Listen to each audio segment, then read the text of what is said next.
ये स्वाभिमान था, ये धर्म था, ये आत्मा था, और महाराणा संगा इसी आत्मा के रक्षक थे।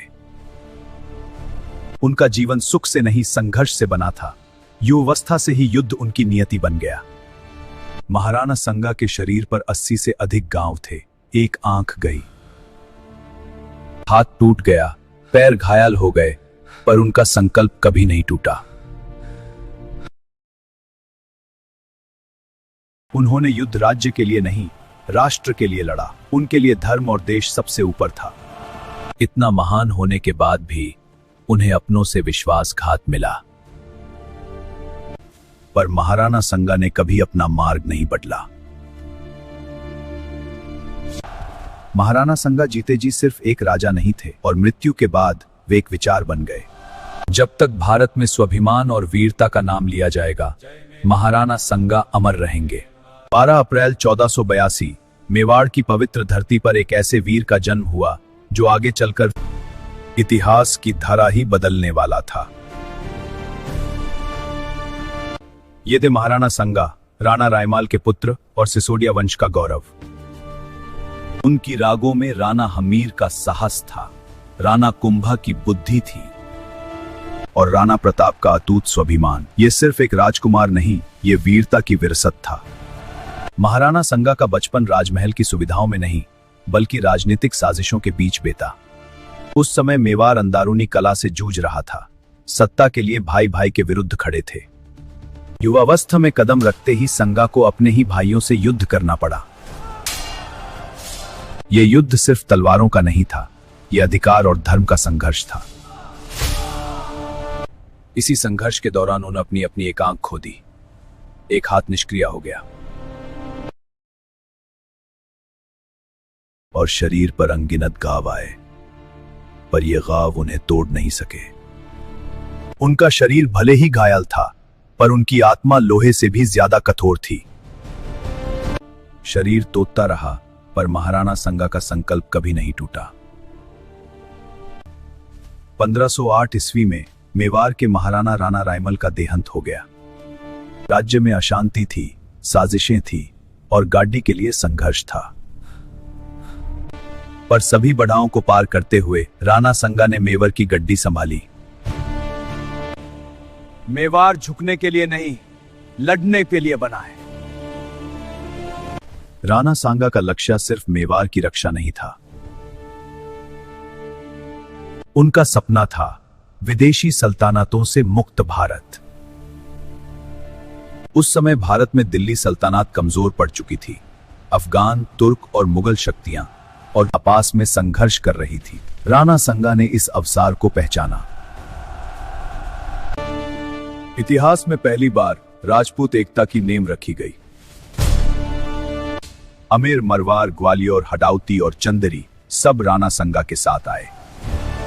यह एक ऐसा राजपूत संघ था जो पहले कभी नहीं बना था।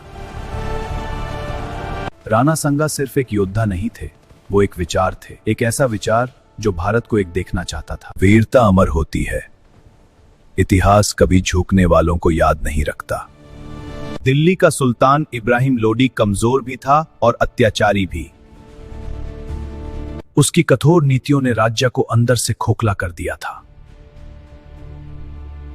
सन 1517 खटौली के मैदान में मेवाड़ के शेर महाराणा संगा इब्राहिम लोदी से टकरा गए। यह सिर्फ युद्ध नहीं था, यह धर्म और स्वाभिमान की लड़ाई थी। इसी युद्ध में महाराणा संगा का हाथ कट गया, पर इतिहास ने देखा वो योद्धा युद्ध भूमि से एक कदम भी पीछे नहीं हटा। सन 1500 धौलपुर के युद्ध में एक बार फिर इब्राहिम लोदी को पराजय मिली। दिल्ली सुल्तानात की कमर पूरी तरह टूट चुकी थी। सन 1526 बाबर ने पानीपत में इब्राहिम लोदी को हरा दिया। बाबर को लगा अब भारत उसका है,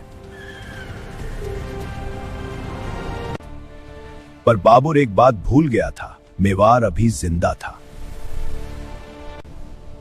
और जब तक मेवाड़ जिंदा था, भारत झुकने वाला नहीं था।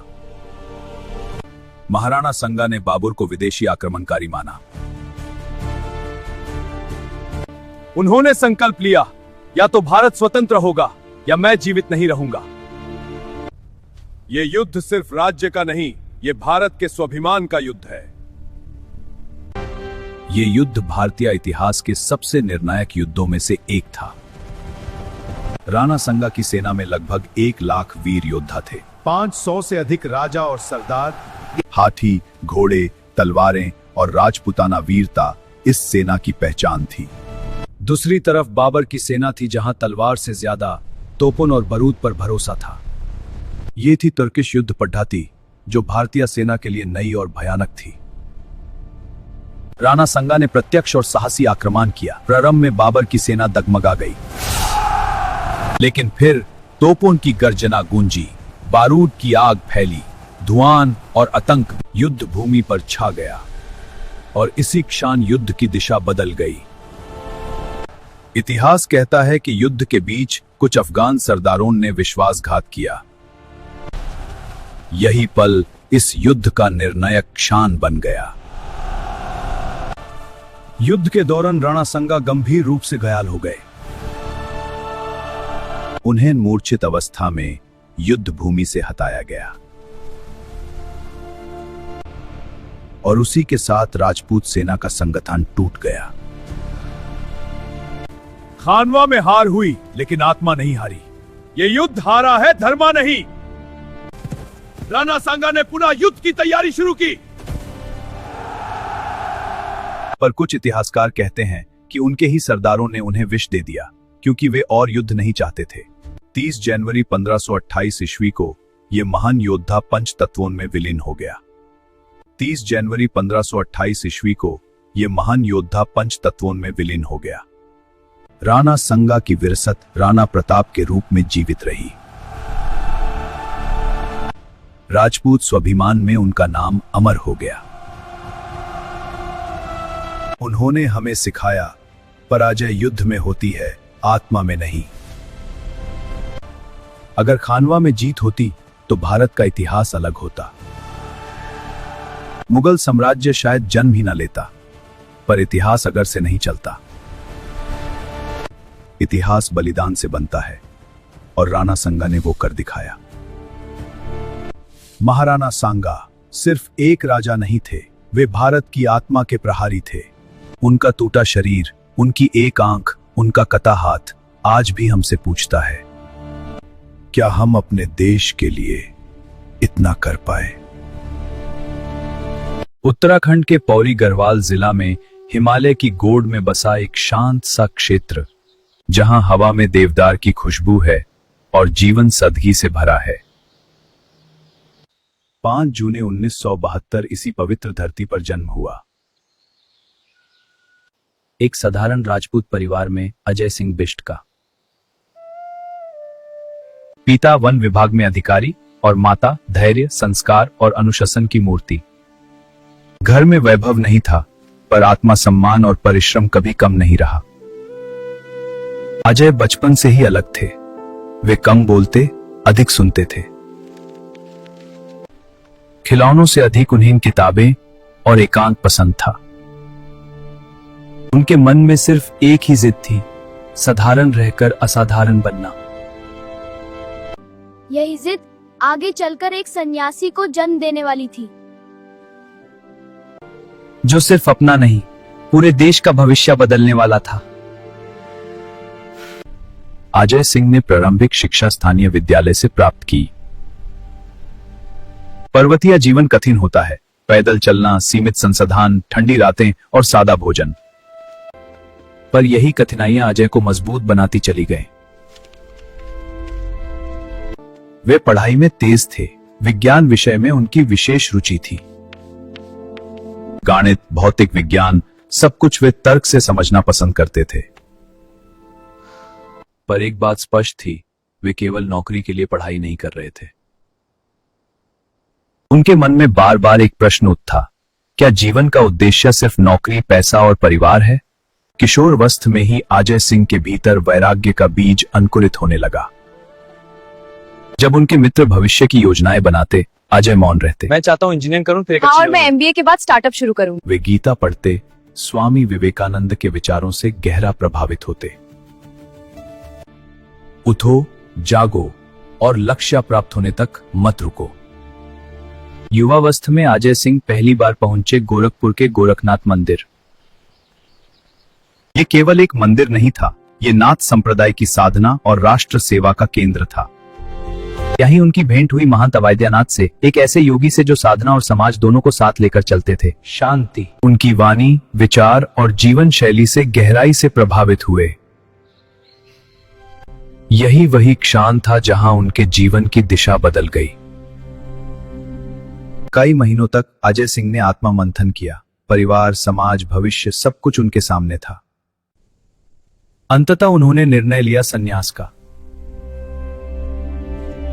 घर छोड़ना आसान नहीं था। माता पिता की आंखों में आंसू थे, पर उन्होंने पुत्र की जिज्ञासा समझ ली। संन्यास दीक्षा के साथ अजय सिंह बने योगी आदित्यनाथ। केसरिया वस्त्र, संन्या में जीवन, कठोर दिनचर्या। अब उनका जीवन व्यक्तिगत नहीं रहा, यह समाज और राष्ट्र के लिए समर्पित था। योगी आदित्यनाथ के लिए योगी का अर्थ था समझ से पलायन नहीं, बल्कि समझ के लिए त्याग। वे केवल ध्यानस्थ साधु नहीं थे, वे सक्रिय, जागरूक और निर्भीक व्यक्ति थे। वे अन्याय के विरुद्ध बोलते थे और धर्म और संस्कृति की रक्षा को अपना कर्तव्य मानते थे। नाथ परंपरा की भावना थी, राष्ट्र सर्वोपरि, सेवा ही साधना और अनुशासन ही शक्ति। महंत अवैद्यनाथ सिर्फ आध्यात्मिक गुरु नहीं थे, वे एक जनप्रतिनिधि भी थे। उनके मार्गदर्शन में योगी आदित्यनाथ ने जनसेवा को अपना माध्यम बनाया। आप सबके साथ मिलकर हम और भी अच्छे काम करेंगे। 1995 के ऐतिहासिक वर्ष। सिर्फ 26 वर्ष की आयु में योगी आदित्यनाथ गोरखपुर लोकसभा सीट से सांसद बने। ये देश के सबसे युवा सांसदों में एक बनने का क्षण था। जनता ने एक सन्यासी पर विश्वास जताया। सांसद बनने के बाद योगी आदित्यनाथ किसी राजनेता की तरह नहीं, बल्कि एक तपस्वी की तरह काम करते रहे।